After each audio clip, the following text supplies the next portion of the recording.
Hello guys, mumeze neza murakomeye. Imana ibampera umugisha namwe mu makuru y'inkino yavuze cyane uyu munsi mumenyesha makuru bitandukanye katuyare kuri FC Barcelona.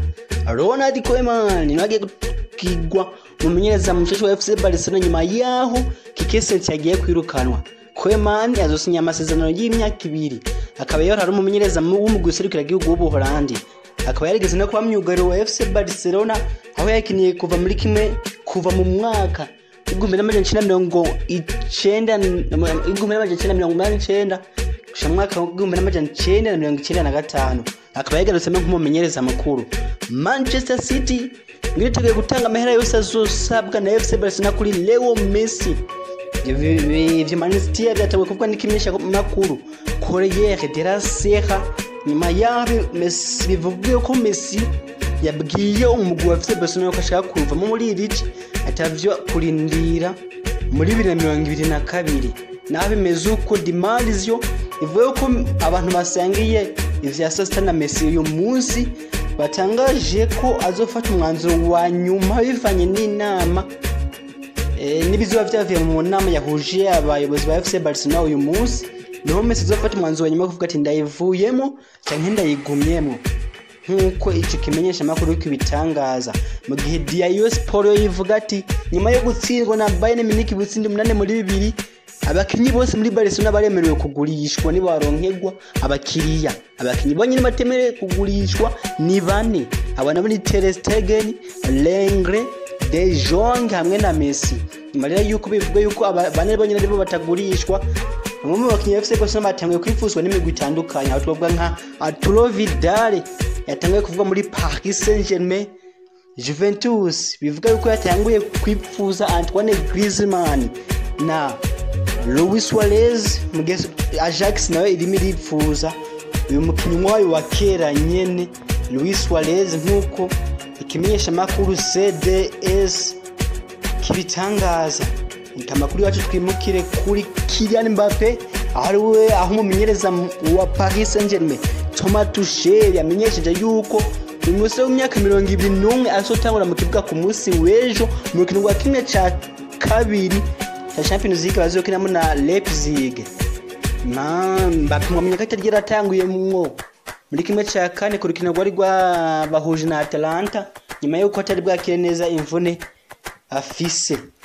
Neymar Junior akaba ari batuwe nk'umukinyi genje neza muri kimwe ca kane gishirica nyuma muri Champions League mu iyo ndukirangiye.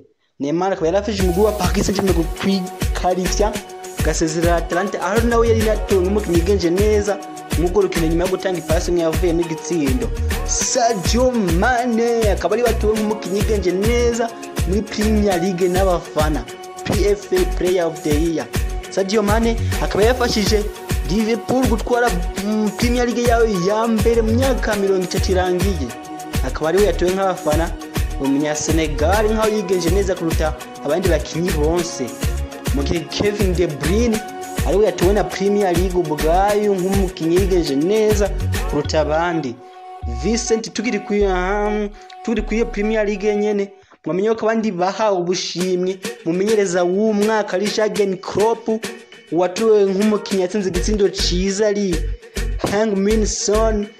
Mu gihe umukinyi akiri muto yatuwe nk'uyigenje neza ari Trent Alexander-Arnold. Umurejande myugariro wa kera wa Manchester City Vincent Kompany yamaze gutangaza ko yagaritse gukina umupira w'amaguru nk'uwabigize umwuga. Kompany ari mu mukinyi akongera akaba n'umumenyereza muri Anderlecht gusamishije ko yagaritse gukina umupira w'amaguru akaba agiye kuba umumenyereza wa Anderlecht mu Bubiligi wonyene. Mbappe akaba yagize saison nziza atwaye Premier League 4, League Cup 4, FA Cup 2 na Community Shield 2 akiri kumwe na Manchester City. Reka makuru yacu tuyabandanyeze kuri Juventus ngaho yiteguye kugurisha Paulo Dybala kuko gazeta dello Sport ibivuga uyu musore w'imyaka 26 Juventus ngo yiteguye kumugurisha aho imigwi nka Manchester United na Tottenham zatanguye kwerekana ko zimwifuza. Tottenham amaze gusinyisha umukinyi wa kera cyangwa umunyezamu wa kera wa Manchester City Joe Hart ikaba imusinyishije ku buntu ahaze sinya amasezerano y'imyaka 2 nyuma y'amasezerano yiwarangiye mu mugwi wa Bane.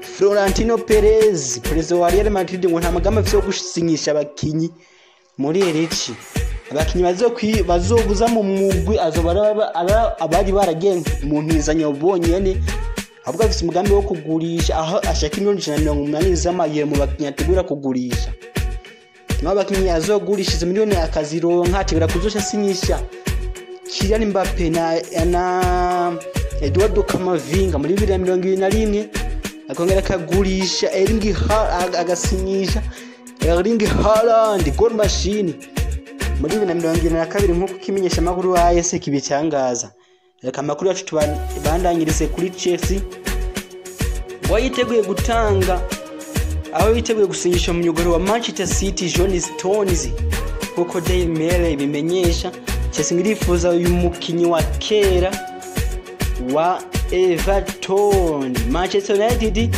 muri kiritegura gutanga ubuse muri Juventus kuri Douglas Costa nkuko Sky Sport Italia cyangwa Sky Sport Italiano ibivuga. Amakuru acika ati abanyindanyirize kuri AS Roma ngurimo iragerageza kumvikana na Arkadiusz Milik hari miliyoni 20 z'ama hari miratanga usabwa miliyoni 20 z'amayero gushirako Cengiz Handa ariko ngo uyu mukinyi nifuza kuyisinyira aho wewe umutima wewe wose muri Juventus akaba ari umukinyi wa Napoli reka makuru yacu tuyabandanyirize kuri Rio Ferdinand no Paul Scholes umukinyi wa kera wa Manchester United yahaniye umugwi yuko usinyisha Jadon Sancho yahanuye inyuma yaho utahiwe mutashe muri Europa League mu kimwe cya kabiri habona yuko hageze yuko imusinyisha Bayern Munich iriko irumvikana na Inter de Milan ko yo musinyisha ku buryo buhoraho Ivan Perisic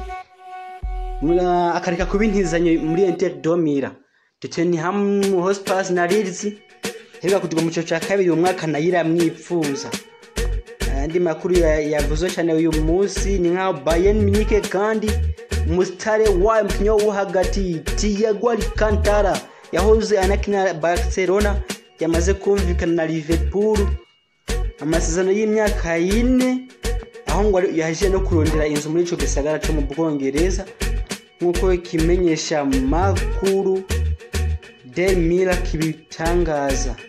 Manchester City ngishobora gusinyisha umumenyereza wa kera wa Tottenham Mauricio Pochettino nyuma ya Pep Guardiola atahiye muri kimwe cya kane gishirikira ku nshuro yiwe gatatu yikwikanye muri Champions League bo kimenyesha makuru The Sun kibimenyesha ariko nayo bimeze nkuko uhagarariye Pep Guardiola Josep Maria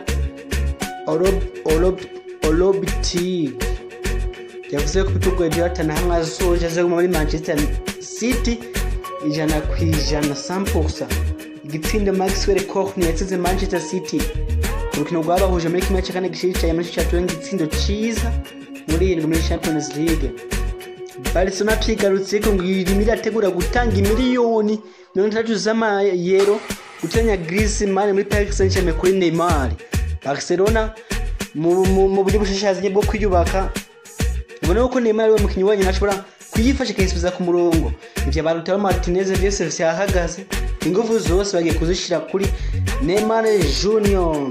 Arsenal musatitsi wa Arsenal Alexandre Lacazette alivutwa nuko basatiza Juventus yifuza gusinyisha abandi basatiza Juventus imiravugwa kishura kuzanira Raúl Jimenez wa Wolverhampton, Divan Zapata wa Atalanta, Alvaro Morata wa Atletico Madrid, Eden Dzeko Roma na Arkadiusz Milik kubabwira aho bose ngo basatiza Juventus yifuza gusinyisha.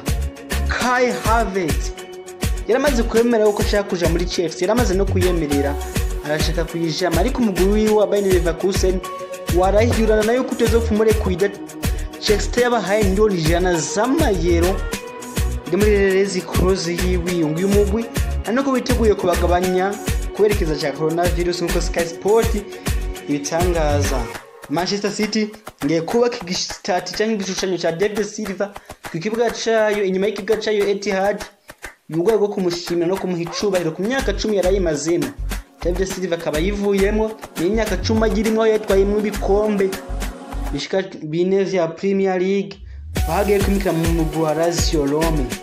Wowe kumushimira no kumuha icubahiro bagiye kuba igistati cyangwa igishushanyo nyuma y'ikibuga ca Etihad nkuko byatangajwe n'umubosi wa Manchester City. Guys, migire ibihe vyiza.